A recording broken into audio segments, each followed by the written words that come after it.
Oke. Jadi di sini saya dari kelompok 3 dari Universitas izin mau wawancarai Abah dengan Abah siapa tadi? Teddy Hidayat. Abah Teddy. Teddy. Oke. Abah di sini saya mau nanya apa saja adat istiadat yang dijaga oleh masyarakat di desa Cinunuk ini? Terutama kalau di desa Cinta, sehubungan saya sebagai dituakan pengelola desa wisata seni budaya dan pendidikan. Jadi yang jelas yang dijaga berusaha jangan sampai musnah adalah tentang budaya gitu. Nah, kalau budaya di sini gitu, apa harus dijaga dan harus dilestarikan? Karena budaya itu boleh dibilang kepentingannya inti daripada kehidupan kita gitu. Seperti kita ketahui bahwa semua agama yang ada di Indonesia adalah pendatang. Pertama Hindu, Buddha, Kristen, terus Islam, ya kan, semuanya pendatang. Nah, sebelum agama-agama masuk ke daerah kita ini, kita punya apa? Leluhur kita, yaitu punya budaya. Jadi kaitannya jelas dengan kehidupan kita sehari-hari. Cuman disampaikannya aja lain. Mungkin zaman Hindu disampaikannya dengan agama Hindu, zaman Buddha juga dengan agama Buddha, dengan Islam juga begitu, atau Kristen juga begitu. Tapi intinya dari budaya berasal dari ucap atau kata budi dan daya. Jadi budi sebagai batin kita, daya sebagai lahir kita. Jadi besar kaitannya antara budaya dan agama atau keyakinan.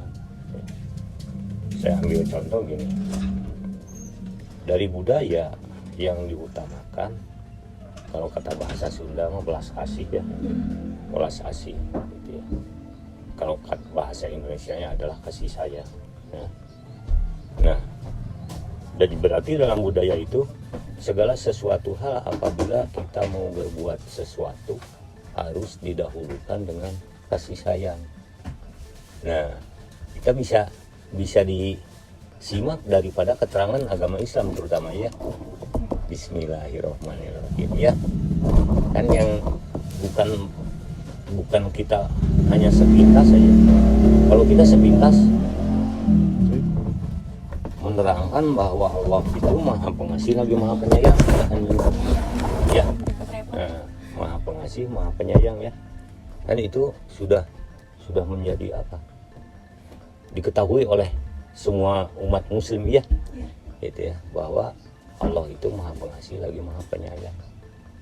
Nah, dengan budaya itu jadi yang diutamakan itu adalah kasih sayang. Jadi segala sesuatunya harus dibarengi dengan kasih sayang. Itu adalah pengertian sepintas tentang budaya. Gitu ya. Makanya budaya yang menjadi pedomannya, kalau kata bahasa Sunda, asih kanu nyaring, asih kanu eling, asih kanu nyaring, asih kanu cicing. Asih kanu eling dengan sesama umat, asih kanu nyaring adalah jenis-jenis hewani, asih kanu cicing adalah seperti kayu, batu, dan hutan lainnya. Nah, jadi itu kan diam cicing gitu ya. Nah, itu pengertian tentang budaya. Jadi kita itu kan kebanyakan dianggap musyrik lah ya, haram lah, syirik lah, dan lain sebagainya. Karena apa? Karena belum mengetahui yang sesungguhnya. Tapi kalau dikaji secara betul-betul, justru yang lebih dahulu orang tua kita atau leluhur kita sudah menciptakan hal kasih sayang ya. Nah, karena keterangannya begitu. Itu menurut pengetahuan saya. Jadi kalau kita bicara tentang budaya, orang budaya diharuskan, saya sendiri belum bisa ya, diharuskan dengan segala sesuatunya apabila mau berbuat sesuatu harus dibarengi dengan kasih sayang. Dengan keagamaan kita sebagai umat muslim, maka muncul bismillahirrahmanirrahim, kasih sayang. Itu menurut yang saya selusuri dan saya selidiki tentang budaya ya. Kalau nyangkut kesenian seperti di sini Desa Cinunuk, desa wisata seni budaya gitu ya. Iya. Jadi kesenian yang dilahirkan oleh budaya. Tidak semua kesenian dilahirkan oleh budaya. Yang dilahirkan oleh budaya semua ada filosofinya. Seperti kacapi suling. Tahu nggak kacapi suling? Apa itu? Siter itu kacapi. Oh, yang panjang itu ya. Kecap Yang Itu dipetik khas gitu. itu, terutama di Bogor ya, itu di pedalaman Bogor itu suka lagu-lagunya Cianjuran gitu ya, kacapi suling. Nah itu yang dilahirkan oleh orang-orang budaya atau diciptakan oleh orang-orang budaya. Itu ada filosofinya. Kaca enteng atau cermin, pikiran, ling, pangeling-eling, alohat. Minimal harus tahu yang 20 sifat menurut Kawat. 20 itu filosofinya. Jadi kita kalau memberikan pengetahuan terhadap orang lain minimal harus mengetahui sifat-sifat Allah itu yang 20. Gitu. Siapa yang tahu karining? Yang itu yang bambu itu. Teng. Kurang tahu sih, Bah. Ada sebesar gini ya. Iya. Karining itu. Karining itu peninggalan budaya leluhur kita. Kalau yang tahu itu ngeri katanya. Karining, padahal biasa dipakai itu kesenian bambu, jenis bambu. Sebab itu karining itu kalau berdiri begini bentuknya hampir membentuk lapad Allah karena ada lidahnya di tengah. Ada lidahnya di sini, saya nggak ada. Ada lidahnya di tengah. Kalau di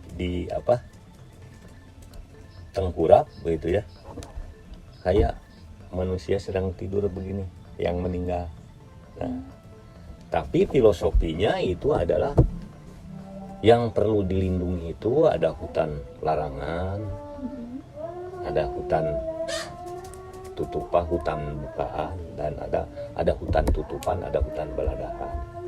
Yang dimaksud oleh keterangan Karining itu hutan larangan seperti hutan yang tidak boleh dimasuki orang. Itu buat habitat hewan-hewan yang galak. Gitu ya. Ya, hutan tutupan buat mensekat supaya hewan yang galak di sana kita disekat oleh hutan tutupan itu, di sininya hutan baladahan atau garapan warga masyarakat sekitarnya. Nah, tuh. Boleh. Kedengaran aja. Terus apa lagi? Terus udah. Terus habis itu agama yang dominan di Desa Cinunuk ini Ya Islam dong. Islam ya. Adapun beragama dari lain juga berhubung sekarang Cinunuk sudah bukan Cinunuk dulu lagi. Oh, kenapa itu Bang? Kalau dulu sebelum dimekarkan hak pilih aja cuma 6.000 orang. Oh, Sebelum dimekarkan, sekarang sudah dimekarkan hak pilih Desa Cinunuk 39.000. wow. Ya kan salah. Itu aturan dari setempatnya atau emang dari pemerintahnya yang mau, Bah? Ya mungkin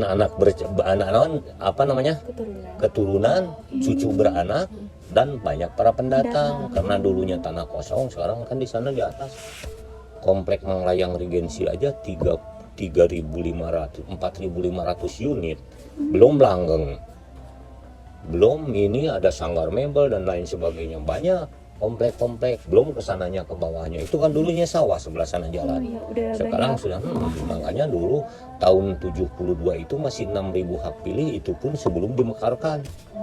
Sekarang 39.000, orangnya 59. Dibandingkan dengan kecamatan Cilengkrang masih banyak di Cinunuk satu desa. Itu. Nah jadi apapun alasannya, yang jelas yang dominan agama Islam. Sekalipun dari agama lain juga pasti ada, karena sudah banyak pendatang. Oke, kita lanjut ya, Bah. Apakah ada upacara keagamaan yang dilakukan secara rutin di desa ini? Kalau upacara keagamaan yang secara rutin gitu ya, Seperti itu mah semua juga sudah mengetahui ya, Idul Adha, Idul Fitri, ya, semua juga sudah mengetahui itu memang sudah menjadi hak dan kewajiban umat muslim ya. Tapi di sini terutama di desa Cinunuk ini dari minggu sampai minggu lagi kegiatan pengajian nggak ada habisnya, nggak ada hari tenangnya, nggak ada hari kelewat gitu ya. Terutama di sini baru sekitar 3 kali diadakan upacara budaya, gitu ya, upacara tentang memperingati atau supaya budaya itu jangan sampai musnah. Makanya di sini suka ada hajat lembur. Hajat lembur gitu ya, hajat lembur seperti kemarin. Hajat lembur itu temanya ngarawat, ngarumat, ngaruat, ngamumule, sirah cai. Ngaruat, ngarawat, ngarumat, ngamumule, sirah cai. Maksudnya sirah cai itu mata air. Jadi mata air harus terjaga, lingkungan juga harus terjaga, dan harus ada untuk terutama sekarang lokasinya sudah habis sama bangunan-bangunan, tetap aja harus ada penghijauannya. Apa aja nih Pak kerajinan tradisional yang masih dikerjakan oleh masyarakat di sini? Kalau kerajinan di sini walaupun tidak terkenal gitu ya, tidak terkenal karena bukan merupakan daerah lain lagi seperti daerah Garut gitu ya. Kalau Garut makan seperti jaket kulit atau pengolahannya ya itu, atau kesananya daerah Ciawi, Tasik gitu, bangsa membuat anyaman-anyaman, membuat bakul dan lain sebagainya. Di sini juga ada, cuman yang khasnya di Cinunuk sekarang yang boleh dibilang sudah menjadi branding lah untuk desa Cinunuk, yaitu bikin sarang burung itu macam itu ya. Nah sekalipun ini banyakkan yang dari luar sana, tapi yang terkenalnya di sini gitu ya, seperti ini terkecuali burung yang bulat itu adalah Raja Pola Tasik gitu ya, yang seperti burung-burung wambi dan lain sebagainya, bulat bentuknya. Jadi untuk kerajinan adalah hampir rata-rata di sini kerajinan tangannya adalah bikin sangkar burung.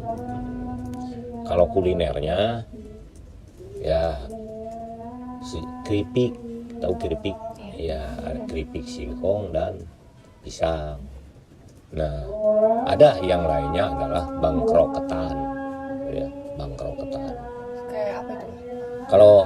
Kalau berasnya beras ketan, cuman prosesnya kayak kita bikin nasi liwet gitu, itu bangkrok ketan. Itu memang sudah dari dulu di sini sudah kebiasaan orang-orang kaya dulu, para petani kan yang dulu mah yang kaya itu yang luas sawahnya ya kalau dulu mah. Jadi di rumah itu bikin bangkrok apa gitu ya, sudah menjadi sudah menjadi kebiasaan para petani. Jadi kalau bikin cemilan itu bikinnya bangkrok ketan gitu.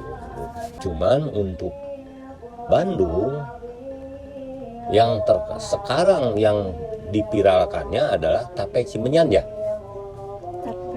Cimenyan. Nah, Itu apa tuh Cimenyan? ya kampungnya Cimenyan maksudnya. Oh, nama kampungnya. Ya, nama kampungnya. Jadi terkenalnya Peyem Cimenyan. Peyem Cimenyan. Nah, itu akibat akibat kurang mungkin pemerintah setempat respon terhadap kesehari-harian lingkungan yang ada di sini. Sebetulnya orang Cimenyan itu dulunya nggak bisa bikin peyem. Cuman di sini orang yang bikin peyem di sini, yang bikin peyem adalah dari sini. Cuman kehabisan bahan baku, lari ke sana ke Cimenyan, bikin di sana. Jadi peyem Cimenyan sekarang terkenalnya, padahal yang bikinnya di sini. Itu. Kalau kita biasanya emang nyebutnya peyem Bandung aja sih. Peyem Bandung, memang yang terkenalnya di Bandung itu adalah Cimenyan. Nah, padahal asal mulanya orang Cimenyan itu nggak bisa bikin peyem. Orang sini nggak ada bahan baku di sini, di sana bikinnya. Karena ada bahan bakunya menyediain di sana ya. Gitu. Jadi terkenal peyem Cimenyan. Itu kesalahan kita. Kesalahan keteledoran, keteledoran. Jadi menang aja sambil minum tuh. Iya boleh. Minum. Apa ada komunitas atau kelompok khusus untuk mengembangkan keterampilan ini? Iya. Kelompok seni atau kerajinan Ada di sini di bawah ada sanggar. Ada. Sanggar Jaipongan. Oh jaipongan dia kapan Mbak biasanya kalau di Kalau ada gitu acaranya? acaranya biasanya malam, tapi maksudnya latihannya malam di sini mah, karena kalau siang anak-anak kan ada yang kerja, ada yang sekolah. Sama seni reak di sini. Apa tuh? Reak itu, reak itu kayak reak Ponorogo.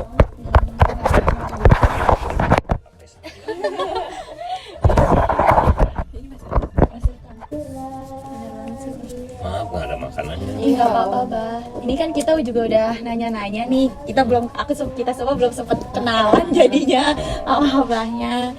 Jadi kita mau perkenalkan diri dulu ya bah. Boleh. Nama saya Lintang Dimros Kitawati. Aslinya dari mana? Aku orang Depok tapi bapak orang Jawa. Oh gitu. Iya. Terus ya. Oh, aku Ranisa Dwi Amini, ibu Sunda, ayah gitu. Jawa. Oh, Tapi anaknya adanya semuanya orang Betawi. ya? Di Betawi ya? Iya, Padahal Sundanya orang mana Sundanya? Majalengka. Oh, Wetan. Iya. Yang ini? Kalau aku Najwa Saksinaya, aku orang tua Padang sama Sunda. Oh, Padang sama Sunda. Yang ini? Kalau aku Angelina Putri Febianto, mamah dari Wonogiri, ayah dari Semarang. Adanya di Depok. Iya. Oh, ya. Bener banget. Ya, alhamdulillah kita bisa ketemu ya. Tapi sekalipun waktunya mungkin darurat, kapan-kapan bisa berjumpa lagi lah. Gitu ya.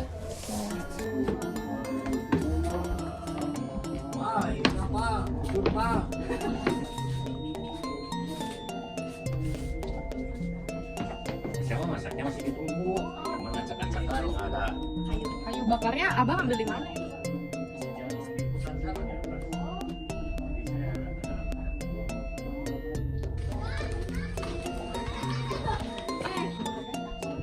Sabar.